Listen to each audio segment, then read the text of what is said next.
A Dutch national captured in a viral video spitting and hurling insults at Kenyan police officers will remain in custody for 14 more days as investigations continue. The suspect, Elwin ter Horst, appeared before a court in Kenya's Kwale town on Wednesday. Police sought more time to verify his travel documents and other details through the immigration department. They say the European man is now considered dangerous and a flight risk. According to an affidavit filed by Corporal Ezekiel Juma of Diani Police Station, investigators also needed time to probe possible links between the suspect and a wider drug network operating in Kenya's coastal areas. Now, here is how it all began. The shocking incident unfolded at the Diani police station on October 28th after ter Horst was arrested for allegedly assaulting his girlfriend at a local hotel. But what drew national attention wasn't the arrest itself, it was his behavior inside the police station. A video that quickly went viral shows the Dutchman berating officers, shouting expletives, and blowing his nose towards one. The officers, however, remained calm throughout the incident, choosing restraint over retaliation.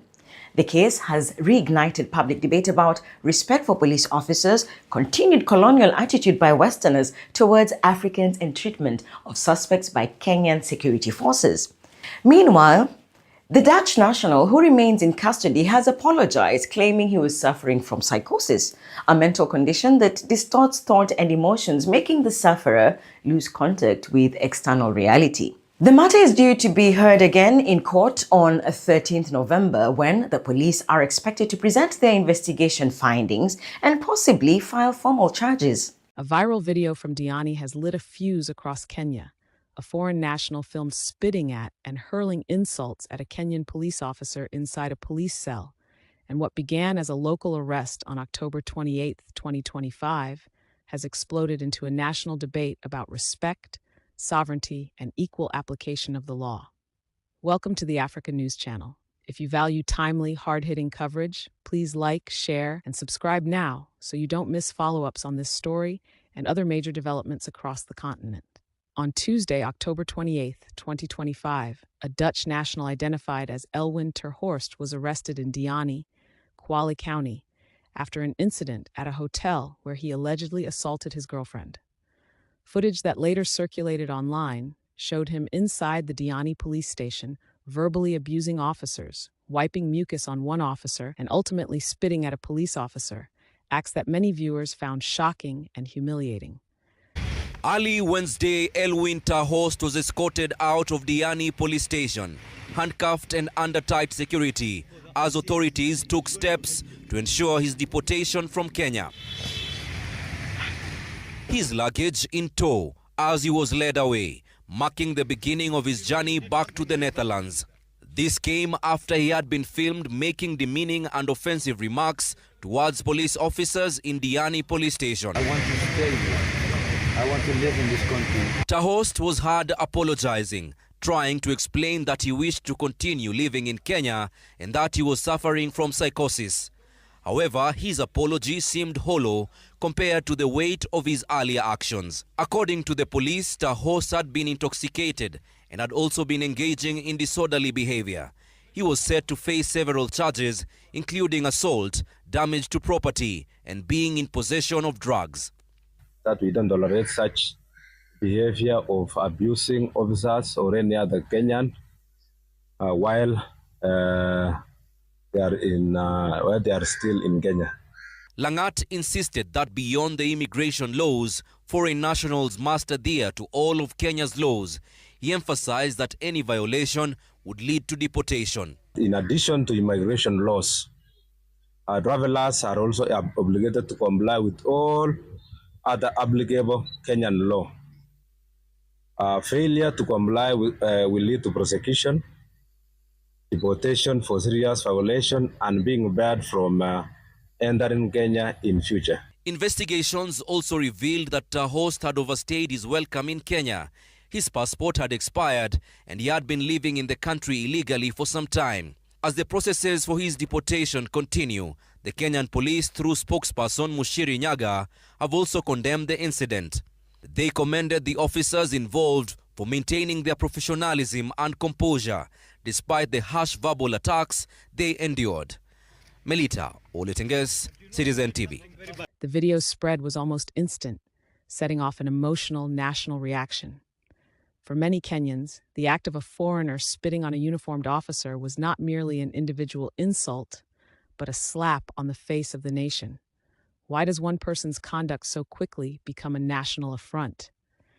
Is it because the uniform represents state authority, because the act crossed cultural boundaries, or because there is already a deep sensitivity about how foreigners behave in Kenya?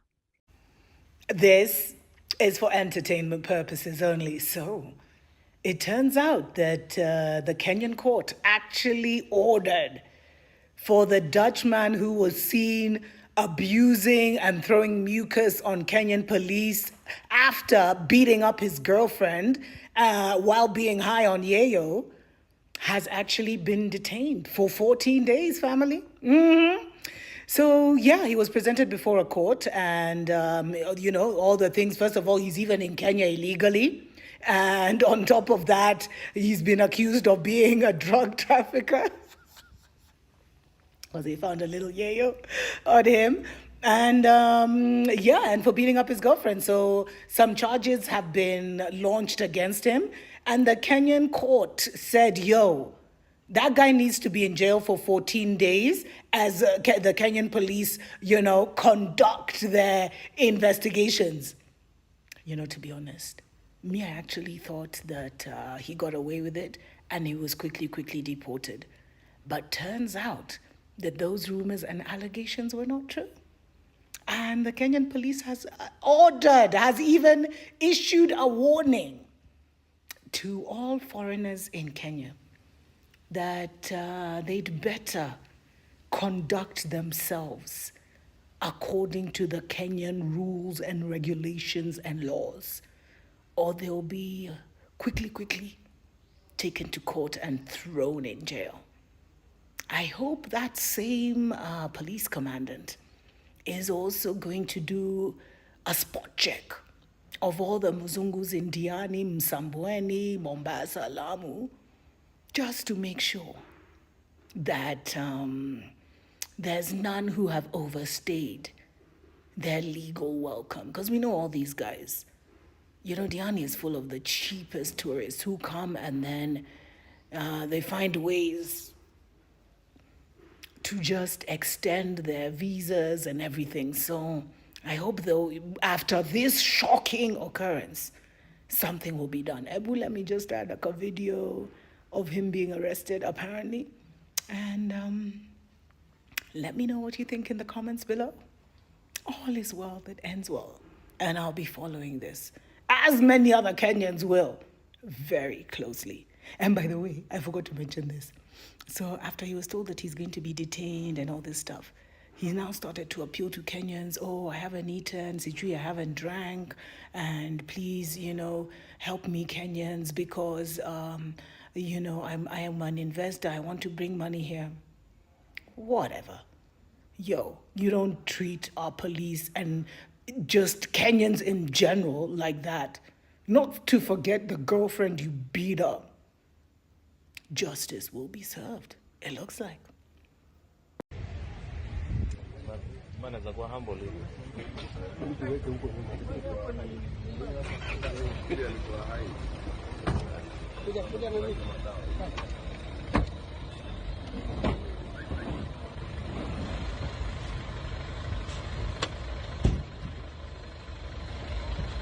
Hi, man.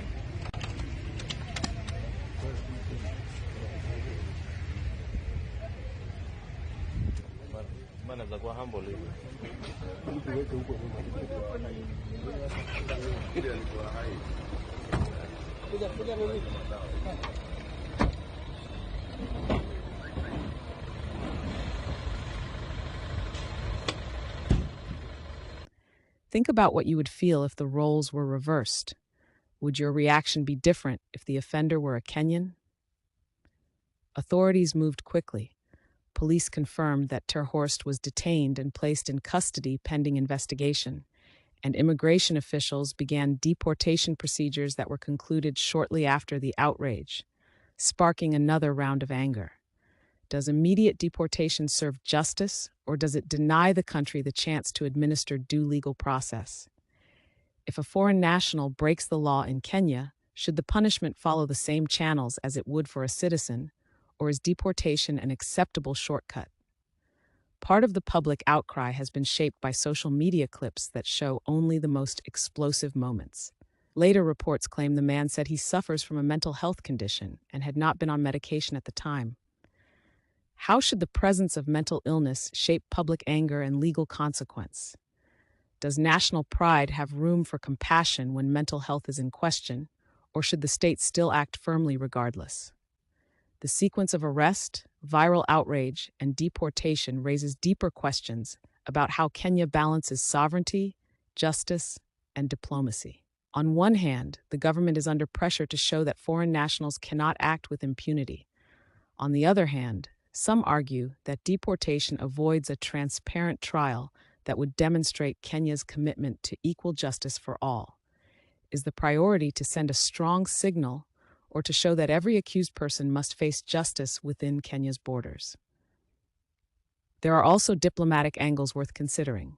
When a foreign national is deported immediately, it can spare both countries a messy public trial. But is that in Kenya's best interest? Should Kenya insist that any foreigner who breaks its laws be tried and sentenced locally to prove that the law applies equally to everyone? Or is deportation a strategic move to prevent diplomatic strain?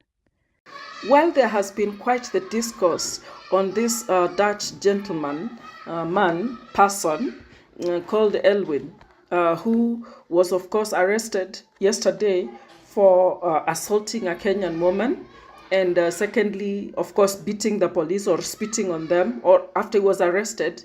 And also there was that destruction of property and possession of white substance, which was deemed to be narcotics or alleged to be narcotics.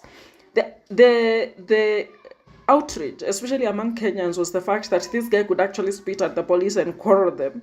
While Kenyans, if a Kenyan did that, first you'd be beaten, your face would meet a wall, your your bones would depart from each other and create space amongst themselves within your body, and you may potentially never be seen from or heard from again.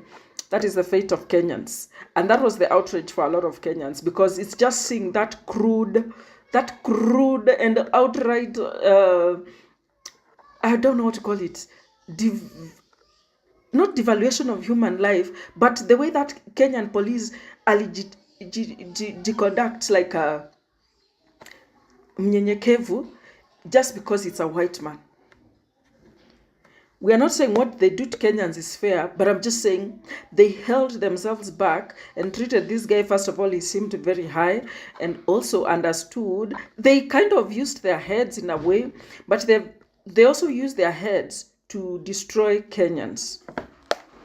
So we know they do it both ways, which means then they know how sometimes to conduct themselves and how to restrain themselves. If you were the Interior Minister, which choice would you make and why? Public trust in law enforcement is another factor.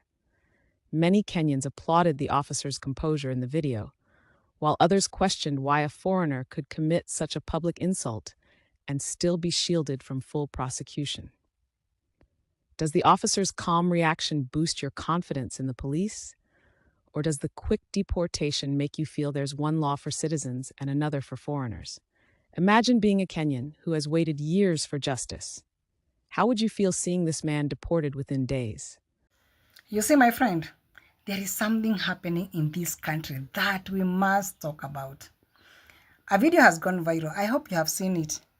A foreigner inside a Kenyan police station in Diani, spitting at our officers, wiping his hands on their uniform. Oh my God, yelling, abusing them like they have no authority. And the whole world is watching. My heart broke when I saw that video. Not just for the police officers, but for my country, Kenya. Because I asked myself a very painful question. Why is it that a Kenyan stands up for their rights when we protest for a better country, the reaction is quick and harsh on us. But a foreigner humiliates our own officers inside our own institution, and he feels safe enough to behave like that. Where does that confidence come from? Where does it come from?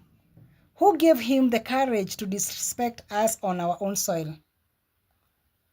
These officers showed restraint, and they were hoping that this man would calm down.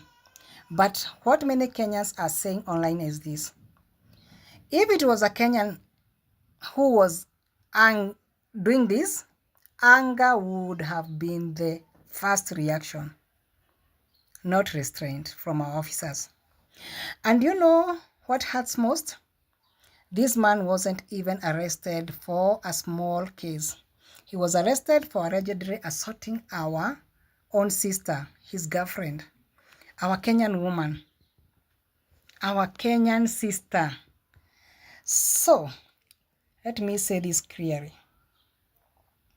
Kenya is not a playground. Our laws are not for decorations.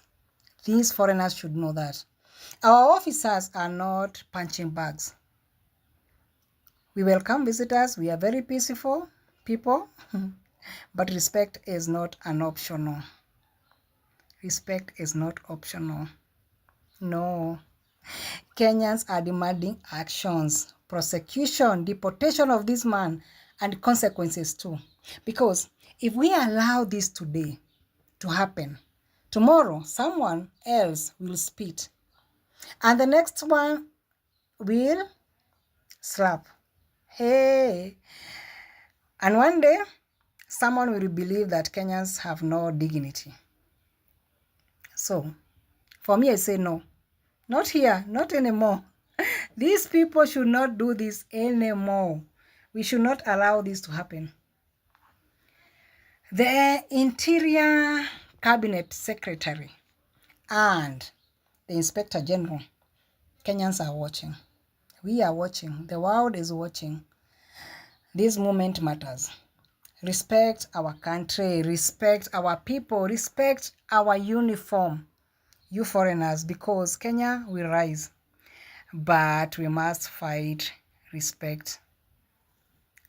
But we must first respect ourselves.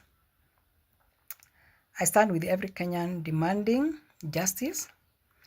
I stand with that woman who was assaulted by this foreigner. And I stand also with those police officers. They didn't deserve that. They showed professionalism even when they were disrespected by this man. So, Kenya, we deserve better. Kenya, we deserve better. I say it again. The role of the media and social platforms can't be ignored. Viral clips often simplify complex events into moments that provoke outrage and push authorities into quick decisions. But does that help or harm justice? When public opinion moves faster than the facts, can the truth still be heard? Should platforms do more to provide context before clips spread, or do viewers also have a duty to think before reacting? Behind all this are real human stories. The Kenyan woman allegedly assaulted, the police officer who was spat on and humiliated, and the man now facing international disgrace. The victim deserves justice, the officer deserves respect, and the accused deserves due process and access to medical evaluation if his condition is genuine. But how does the state balance all these sides, dignity, justice, compassion, and national pride, in moments when emotions run high? Before we close, if you want to support independent reporting like this, you can send a super thanks or join our channel membership. Your support helps the Africa News Channel continue bringing you deep, fact-based coverage of stories that matter. Disclaimer: the footage circulating online shows only part of the incident. While multiple reports confirm the arrest, the viral video, and the deportation, further investigations may still reveal additional details. This report is meant to inform and encourage discussion, not to replace official findings or promote hostility toward any group. Viewers are encouraged to comment respectfully and factually. Thank you for watching the Africa News Channel. Please like, share, and subscribe for updates as we continue to follow this story. Tell us in the comments, should foreign nationals who commit crimes in Kenya be deported immediately, or should they face the full court process so citizens can see justice done?